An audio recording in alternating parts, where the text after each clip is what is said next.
Hello అండి. ఇప్పుడు చెప్పబోయే కథ పేరు అన్యోన్య దాంపత్యం. ఈ కథని రచించిన వారు రామకృష్ణ గారు.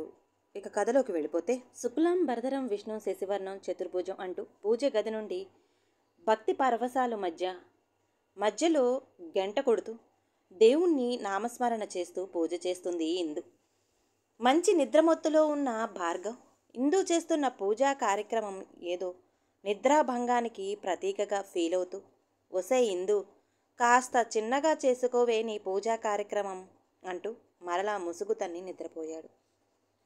పూజ పూర్తి చేసుకున్న ఇందు ఇంకో 10 నిమిషాల్లో వేడి కాఫీ తయారు చేసి భర్తను లేపింది. లేవండి, కాఫీ తాగి ఫ్రెష్ అవ్వండి, ఆఫీసుకి టైం అవుతుంది అంటూ. చక్కగా తలంటూ స్నానం చేసి చక్కని వస్త్రధారణతో, నుదుటిన ప్రకాశవంతమైన బొట్టుతో, తడి ఆరాల్సిన జుట్టుకి బాగా చుట్టి సంపూర్ణమైన చిరునవ్వుతో భర్త చేతికి కాఫీ అందించింది ఇందు. ఒకవైపు వంట పని చేస్తూనే ఇంకోవైపు అమ్మాయికి లేపి స్కూల్కి రెడీ చేస్తుంది. భర్త భార్గవ్ మాత్రం టీవీలో ఏవో ముఖాముఖి చర్చలు చూస్తూ తను కూడా ఆ చర్చలో పాల్గొన్నంత బిజీగా లీనమైపోయాడు. పెళ్ళాం మధ్యలో ఏదైనా సహాయార్థం పిలిచినా వినిపించుకోలేనంత తీరిక లేకుండా చూస్తున్నాడు.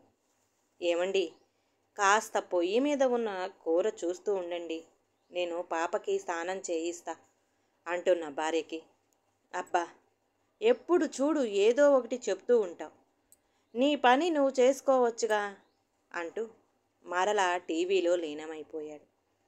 స్నానం చేయిస్తూనే మధ్యలో వచ్చి తన వంట పని తాను చేసుకునేది. ఇంట్లో మంచాన తన పని తాను చేసుకోలేని అత్తకి సపరిచర్యలు చేస్తూ పాపని స్కూలుకి రెడీ చేసింది. మీరు ముందు వెళ్ళి రెడీ అవ్వండి, ఆఫీసుకు టైం అవుతుంది అంటూ బలవంతం చేస్తే కానీ లేచి వెళ్ళి తయారు కాడు భార్గవ్. అప్పుడప్పుడు ఆ రోజు కూడా అదే పరిస్థితి. స్నానం చేసి వచ్చేపాటికి వేడి ఇడ్లీలు రెడీ చేసి పెట్టింది ఇందు. ఏంటే ఇందు, నేను టిఫిన్ నీకు ఏం చేయమని చెప్పాను, నువ్వేం చేసావు? పూరీ చెయ్యి అంటే ఇడ్లీ చేస్తావా? నాకు పూరీ ఇష్టమని తెలుసు కదా అంటూ అడిగాడు. పిల్లలు ఇడ్లీ అయితే బాగా తింటున్నారండి, మీకోసం నేను రేపు చేస్తాగా పూరీలు అంటూ సర్ది చెప్పింది.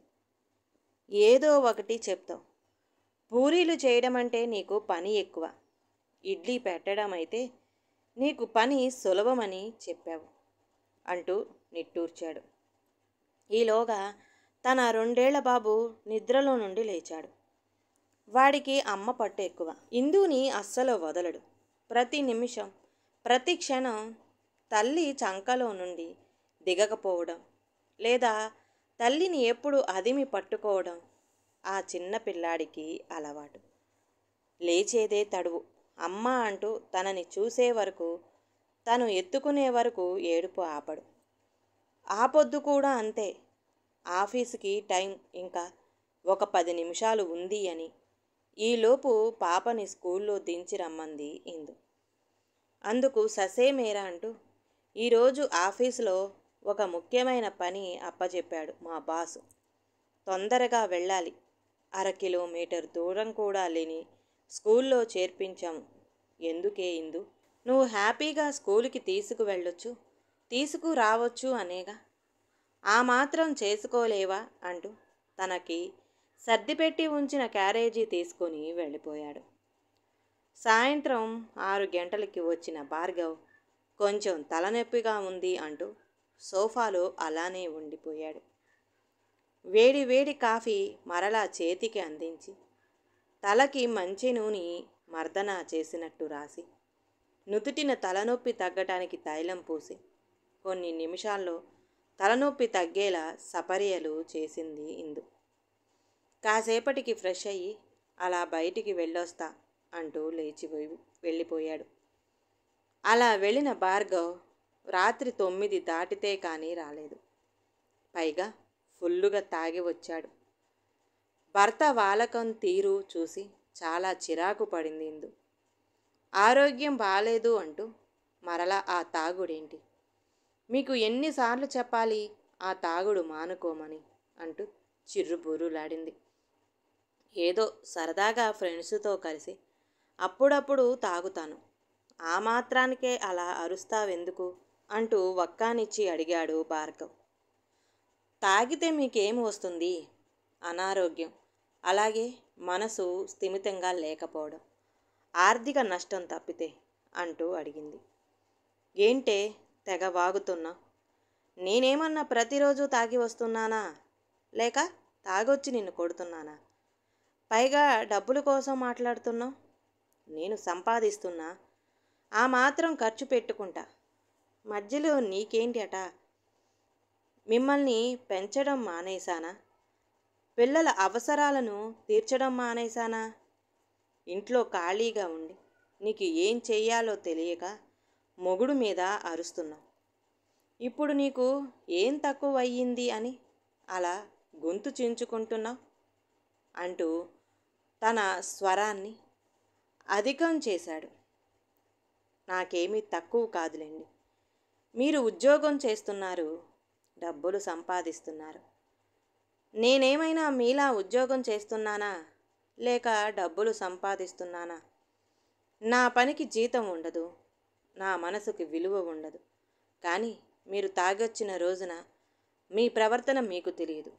నేను చూస్తా మీరు ఆ మైకంలో ఎలా ఉంటారో మీకే తెలియదు. పిల్లలు కూడా మీ దగ్గరకు రావడానికి భయపడతారు తెలుసా అంటూ సమాధానం చెప్పింది.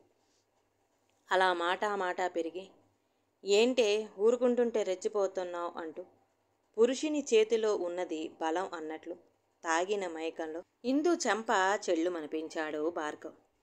అదే బాధతో అదే దిగులుతో అలా నిద్రపోయింది ఇందు.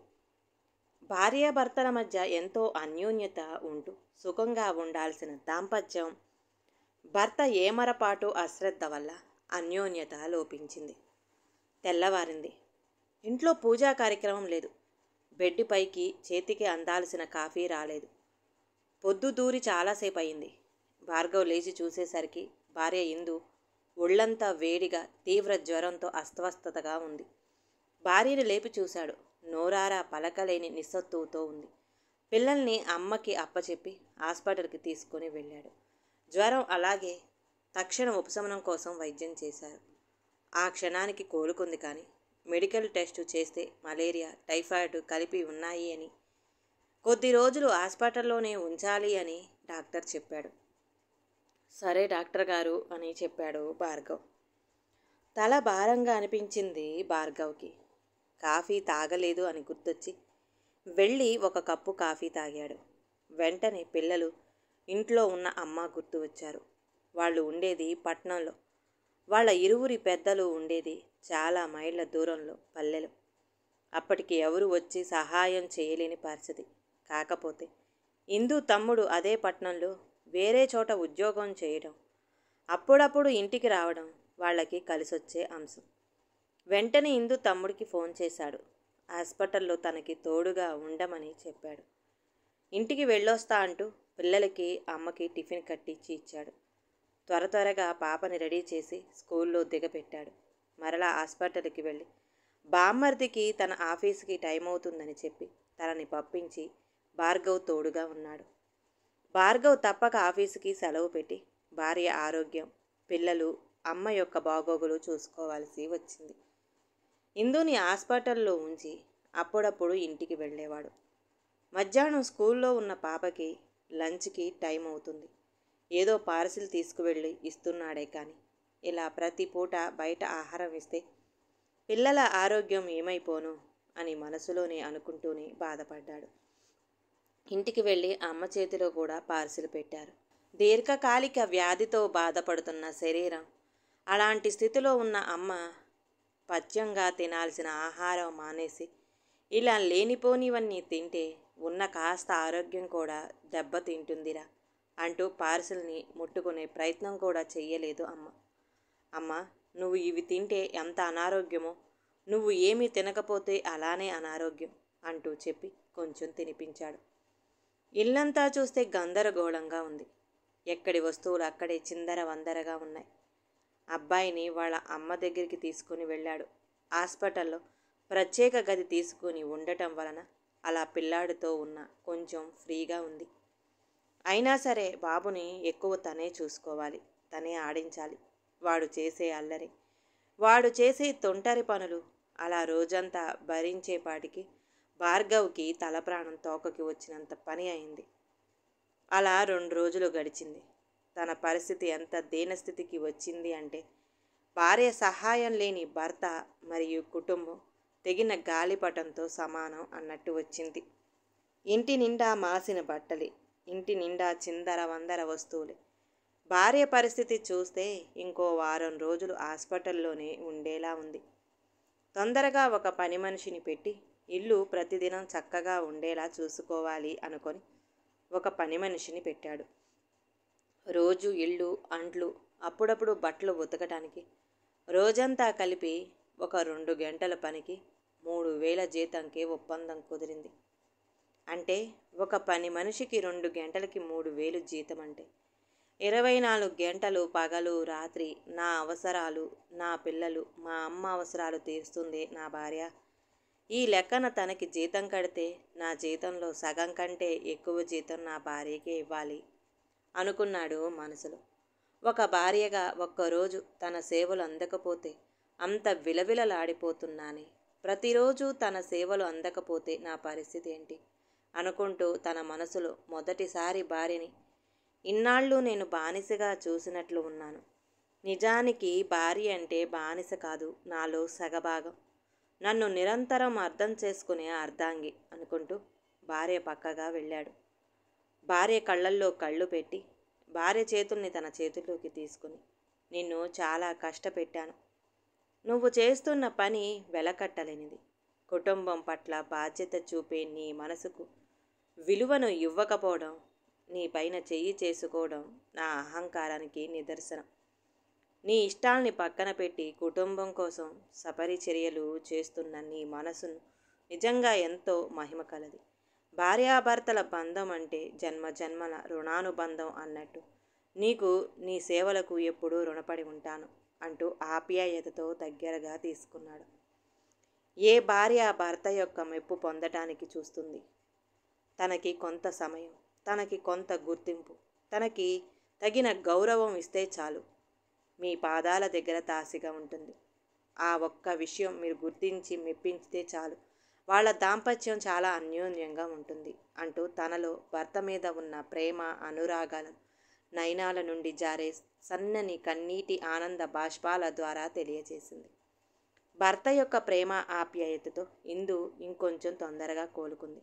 అప్పటి నుండి భార్యకి భార్గవ్ చేతనైన సాయం చేయడం, తాను కోరుకున్నట్టుగా భార్యకి దగ్గరగా ఉంటూ తగు సహాయం చేస్తూ మద్యం అనే మహమ్మారికి దూరంగా ఉంటూ భార్యాభర్తలు ఎంతో అన్యోన్యంగా ఉన్నారు. ఈ కథ కనుక నచ్చితే ప్లీజ్ అండి లైక్ చేయండి. అలాగే ఛానల్ని సబ్స్క్రైబ్ చేసుకోవటం మాత్రం మర్చిపోమాకండి. మీ విలువైన అభిప్రాయాన్ని కామెంట్ బాక్స్లో కామెంట్ చేయండి. అందరికీ ధన్యవాదాలండి.